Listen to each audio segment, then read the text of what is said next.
Bon, c'est chaud ici en France à nouveau. C'est très chaud pour le régime du président Emmanuel Macron parce que la zizanie vient d'éclater à nouveau à l'Assemblée nationale. Le Premier ministre François Bayrou, qui n'a pas de majorité parlementaire, tente de faire passer une loi des retraites qui est une immense escroquerie contre la classe laborieuse de France, en faveur des fortunes les plus élevées, en défaveur de la classe moyenne et des classes populaires. Une réforme impopulaire, tellement impopulaire qu'on a refusé de la mettre au référendum, tellement impopulaire que maintenant, le gouvernement Bayrou-Macron n'ose pas la soumettre à la représentation nationale parce qu'elle sera rejetée, comme c'est le cas depuis longtemps. Bon,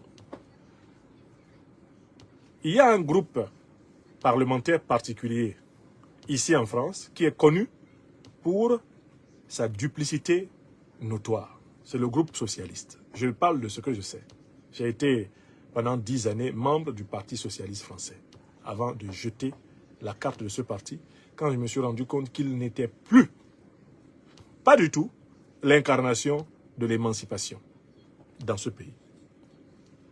Le Parti socialiste a sauvé la tête de Bayrou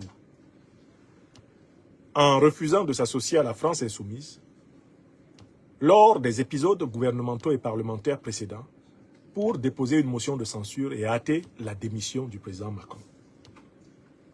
Mais en fait, les élections législatives étant en train d'approcher, les élections municipales, les élections européennes étant en train d'approcher, les dirigeants du Parti socialiste se rendent compte que le peuple français les attend au courbon. Le champ politique français est en train de se polariser entre, d'une part, le Rassemblement national de Mme Le Pen et de l'autre côté, la France insoumise de Jean-Luc Mélenchon. Les Français sont en train de se déterminer pour l'un et l'autre camp, ayant compris qu'il n'y a aucune politique claire à espérer, eh bien, de la minorité macronienne et de ses alliés centristes à la Bayrou, tout comme du Parti socialiste, qui est en fait un parti de bourgeois, européiste, atlantiste, entièrement rompu à l'abandon des classes populaires. Donc ce qui se passe très clairement, c'est qu'on s'achemine vers le risque d'une votation, d'une motion de censure des députés et sénateurs socialistes qui veulent sauver la possibilité de gagner quelques strapontins aux futures élections européennes, aux futures élections municipales, aux futures élections législatives et peut-être de jouer un certain rôle dans l'élection présidentielle de 2027. Nous sommes à 2 ans de la future élection présidentielle prévue en France. Moi, ce qui m'intéresse dans cette affaire, c'est l'effondrement continu du régime du président Emmanuel Macron. Depuis que cet homme a repris le pouvoir à l'issue de son premier mandat, il n'a cessé de dégringoler. Mais il y a une raison à cette dégringolade. Il y a une raison qui m'a particulièrement marqué dans cette dégringolade. C'est le refus d'affronter la réalité. C'est-à-dire que la gouvernance du président Macron est caractérisée par le déni, le refus de faire face à la réalité. Et je viens d'avoir une illustration parfaite de ce refus de faire face à la réalité dans le comportement du régime Macron envers la liberté d'expression des intellectuels panafricanistes. Il vous souvient qu'une campagne a été menée ici en France pour présenter tous ceux qui critiquent la politique africaine de la France comme étant des agents de la Fédération de Russie, comme étant des esclaves de Poutine, étant des tops de Poutine, pour saboter la France. Cette campagne, qui a été ordonnée en haut lieu dans la cellule africaine de l'Élysée, elle s'est traduite par une couverture médiatique intense. Votre serviteur qui vous fait face s'est retrouvé, contre sa volonté, dans de nombreux articles de RFI, de France 24, de TV5, de Jeune Afrique, du Monde, le présentant comme étant un agent de la propagande russe. On est allé même jusqu'à écrire une véritable encyclopédie de la haine de la liberté de pensée des intellectuels panafricanistes sous la forme d'un rapport de l'école de guerre économique de Paris, une école financée par le gouvernement français. Ce rapport disait qu'il fallait tout faire pour réduire ceux qui critiquent la politique africaine de la France au silence, y compris par des attaques sur leurs revenus, des attaques sur leur probité, des attaques personnelles. C'est écrit noir et blanc dans les recommandations de ce terrible rapport.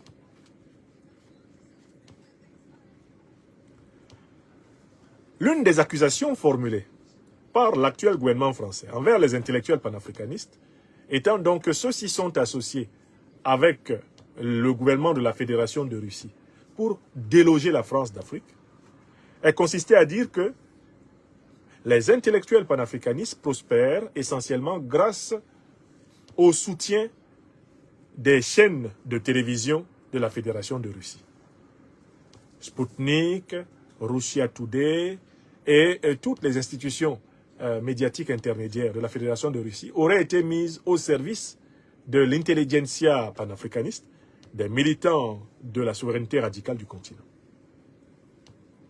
Or, plusieurs fois, il a été indiqué que ce n'est pas pour avoir refusé de répondre aux questions des journalistes français sur les médias français que nos idées étaient plutôt recueillies davantage dans la presse africaine, panafricaine, et dans la presse russe ou dans la presse chinoise, bref, dans la presse du monde multipolaire. Ce n'est pas parce que nous aurions refusé de parler sur France 24, sur RFI, sur TV5, sur France 2, sur TF1, sur CNews ou sur BFM TV. Ce n'est pas parce que nous avons refusé de parler sur LCI qu'on ne nous y voit pas. Nous avons amplement expliqué cela. Au point que certains journalistes de RFI, de France 24, des journalistes de France Télévisions ont décidé par 2 fois de faire l'initiative de prendre contact avec votre serviteur, que je suis, afin de lui donner l'occasion de s'exprimer sur ces chaînes. La première fois, avant de publier le reportage à charge, où ils ont tenté de me présenter avec Kémy Séba, avec Nathalie Yam, comme étant des agents, soi-disant, donc de la Fédération de Russie, RFI et France 24 sont venus ici et ont passé toute une demi-journée avec moi. Je les ai accueillis chez moi. J'ai répondu pendant plus de 3 heures à leurs questions. J'ai pris la peine d'enregistrer toutes les questions qu'ils m'ont posées et toutes les réponses que je leur ai faites. Et j'ai publié d'ailleurs la totalité de l'entretien que j'ai eu avec eux. Je l'ai publié sur les réseaux sociaux. Excusez-moi, je facilite l'énergie pour une machine qui commençait à se décharger. J'ai donc publié la totalité de cette interview qu'ils avaient réalisée ici chez moi. J'ai publié la totalité de cette interview qu'ils avaient réalisée ici chez moi, ce qui a eu le don de les empêcher de la manipuler et de mentir. Mais je l'ai publié après avoir attendu 5 ou 6 mois. Comme il ne sortait toujours rien de l'interview, je l'ai sorti pour ma part. Par la suite, quand ils ont publié leur reportage, ils ont retenu 2 ou 3 extraits d'une journée de presque 3 heures, 4 heures de temps passé avec moi, qu'ils ont utilisé pour nous accuser, Kémy Séba, Nathalie Yam et moi, d'être de soi-disant agents de la Fédération de Russie. Le problème, c'est que les extraits qu'ils avaient retenus dans le premier reportage qu'ils ont fait sur RFI, France 24, dans ces extraits-là, j'ai été tellement pédagogique et j'ai donné tellement d'arguments et de preuves qu'apparemment, quand ils ont fait le bilan, ils se sont rendus compte que mon passage sur France 24, mon passage sur RFI, mon passage sur leur TV5, etc., à l'occasion de ce premier reportage dans lequel ils m'ont mis, a davantage servi la cause panafricaniste, celle de l'émancipation totale du continent africain, que la cause du dénigrement des panafricanistes que eux ils ont voulu poursuivre. Donc il était question de tenter une deuxième fois, cette fois-ci, de m'interviewer et de me coincer, de me mettre en difficulté, pour pouvoir utiliser les réponses difficultueuses que je donnerai comme la preuve que l'idéologie panafricaniste n'est pas défendue par les meilleurs cerveaux africains. Donc, ils sont revenus me demander si j'acceptais de figurer dans un documentaire qui sortirait plus tard sur les chaînes de France Télévisions. Les deux personnes qui sont venues en Normandie avec tout leur matériel de télévision et qui ont réservé un chalet dans le centre-ville de Rouen sont la journaliste Ksenia Bolchakova et la journaliste Alexandra Jousset, qui sont des documentalistes, qui sont des journalistes d'investigation et qui travaillent étroitement avec TF1, qui travaillent avec France Télévisions. Ils sont venus. J'y suis allé accompagné de mon fils aîné, Miko Daniel, que j'ai chargé de prendre le maximum de captures de son. Car je connais la méthode de ces gens. Il était hors de question de les laisser s'emparer entièrement du contenu de ce que je dirais et tenter de le manipuler. Donc, ils avaient veillé à voir le brut et je l'ai publié. Parce que il y a un an, c'était au mois de juillet 2024 qu'ils sont venus. Mais de quoi me rends-je compte? En ce mois de juin 2025, je reçois un SMS de Mme Ksenia Bolchakova qui m'informe que le 22 juin, dimanche, sera diffusé le documentaire pour lequel elles sont venues m'interviewer pendant une demi-journée. Ici, à Rouen. Mais elle m'informe que malheureusement, mes déclarations dans les longues interviews que je leur ai accordées n'ont pas été retenues. On a préféré donner la parole à des panafricanistes qui seraient sur le territoire africain. Et quels sont ces panafricanistes qui seraient sur le territoire africain et dont on prétend que leur parole est beaucoup plus légitime? Bon, ils ont choisi de donner la parole à ma sœur bien-aimée, Pulchérik Ballet. Donc, ce qu'ils ont enregistré avec Pulchérik Ballet, et puis l'enregistrement aussi avec un autre poète de la place de Côte d'Ivoire, ils ont préféré choisir cela. C'est le motif qui m'est avancé. Pour que on ait passé 4 heures d'enregistrement avec moi et qu'il n'y ait pas une seule phrase de moi qui figure dans leur reportage. Mais en fait, pour essayer de comprendre pourquoi ils n'ont pas eu le courage de publier cette fois-ci des phrases de moi dans ce reportage, c'est parce que le reportage avait pour but de tenter de réhabiliter le président Macron, qui lui aussi a été interviewé dans le cadre du même reportage. En effet, si on avait laissé la partie de l'interview me concernant dans ce reportage et qu'on y avait fait figurer les propos du président Emmanuel Macron, tout le monde aurait vu comment mes propos, mes arguments et mes preuves démolissent complètement les arguments que le président Macron a avancés. Quels sont les arguments que le président Macron a avancés pour justifier de l'effondrement de la relation France-africaine? 3 arguments. Bien sûr, premièrement, c'est la faute à la Russie. C'est la faute à la Russie. Deuxièmement, c'est la faute à la guerre informationnelle. C'est-à-dire, c'est la faute, bien sûr, aux intellectuels, aux militants, aux activistes panafricanistes. Troisièmement, c'est la faute à des élites africaines qui n'ont pas su encadrer leur peuple. Qui n'ont pas su amener leur peuple à coopérer dans les meilleures conditions. Mes chers amis, partagez l'émission. On essaie de nous interrompre. Nous sommes l'objet d'une attaque là. Partagez à nouveau l'émission. Ceux qui n'ont pas partagé, s'il vous plaît, partagez encore un tour. Ça ne va pas, ils essaient de nous interrompre. Voilà les 3 arguments du président Macron. Or, moi, quand j'ai été interviewé par Ksenia Bolchakova et Alexandra Jousset, j'ai démontré qu'il y a eu des crimes négriers, des crimes coloniaux, des crimes néocoloniaux, des crimes impérialistes perpétrés par la France en Afrique. Ces crimes appartiennent à la catégorie juridique des crimes contre l'humanité, des crimes de guerre et des crimes économiques.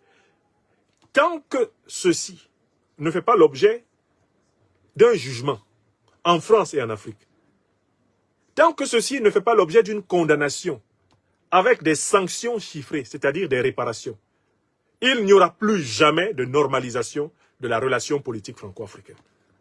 Voilà le premier argument que j'ai donné. Or, le président Macron intervient dans le documentaire et les arguments qu'il avance ne peuvent pas tenir debout face à cet argument. Donc, pour que les arguments du président Macron aient des chances de prospérer à travers ce documentaire finalement de propagande, il ne fallait pas que ma parole soit entendue. Puisqu'en fait, le documentaire explique le désamour franco-africain par de simples questions dites sentimentales, le sentiment anti-français, par de simples questions de manipulation par la guerre informationnelle, par de simples questions d'inaptitude des élites africaines à entrer dans la dynamique du monde, on refuse de regarder la question structurelle des crimes qui ont été commis, qui ne sont pas jugés, qui ne sont pas réparés. Donc j'ai bien compris que pour que le président Macron parlât dans ce documentaire, il ne fallait pas que l'on m'y donnât la parole. Il n'aurait pas fallu qu'on m'y donnât la parole. Vous comprenez? Or, ça, c'est l'une des explications de l'effondrement de la France sous le président Macron. Le refus de faire face à la réalité. Parce qu'en fait, moi, l'argument que j'ai déployé pendant les 4 heures de pédagogie sur l'histoire de relations franco-africaines que j'ai dispensé à ces journalistes, c'était un argument construit sur des faits. La France s'est fait indemniser par l'Allemagne pour les dévastations provoquées par l'Allemagne pendant les 2 guerres mondiales du XXe siècle. La France n'a toujours pas compris qu'il va falloir condamner les crimes coloniaux, les crimes négriers, les crimes néocoloniaux et impérialistes, et qu'il va falloir les juger et les réparer. Comment peut-on avoir une puissance qui fait payer l'Allemagne et qui ne veut pas payer pour ce qu'elle a pris aux Africains en termes de vie, ce qu'elle a pris aux Africains en termes de richesse, ce qu'elle a pris aux Africains en termes d'opportunité, en termes de dignité? Il faut que l'affaire soit jugée, qu'elle soit condamnée, que l'affaire soit évaluée et qu'elle soit réparée. Alors viendra l'heure de la vraie fraternité franco-africaine. Et donc, ce pays qui est en train de s'effondrer au fil des jours, économiquement, politiquement, ce pays qui est en train de s'effondrer internationalement, ne s'effondre que parce que sa politique nationale et sa politique internationale est basée sur le mensonge. Le mensonge à soi-même et le mensonge à autrui.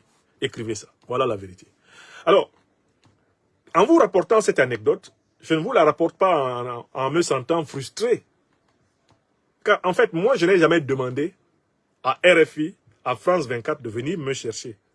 Je n'ai jamais demandé cela. Je n'ai jamais demandé à Madame Ksenia Bolchakova, ni à Madame Alexandre Jousset. Je ne leur ai jamais demandé de me chercher par tous les moyens, par téléphone, par email, etc., pour tout faire pour m'interviewer. Je n'ai jamais demandé cela. J'ai accepté pour montrer ma bonne foi. Quand je critique le néocolonialisme français, je suis de bonne foi. Car je crois qu'en servant la vérité et la justice, je sers mieux la France que ceux qui mentent aux Français, ceux qui mentent au monde entier, sur le fond du différend du contentieux franco-africain. J'ai accepté uniquement pour cela. Je n'ai pas accepté parce que je n'ai pas de plateforme sur lesquelles je peux m'exprimer. Je possède suffisamment de réseaux médiatiques. Je connais suffisamment de pays africains où des chaînes de télévision, des chaînes de radio m'accueillent, où je peux m'exprimer. Je ne suis pas en mal d'espace d'expression. Rien que sur mes chaînes YouTube, Facebook, TikTok, je m'adresse simultanément à des millions d'Africains toutes les semaines. Je n'ai pas besoin de leur chaîne.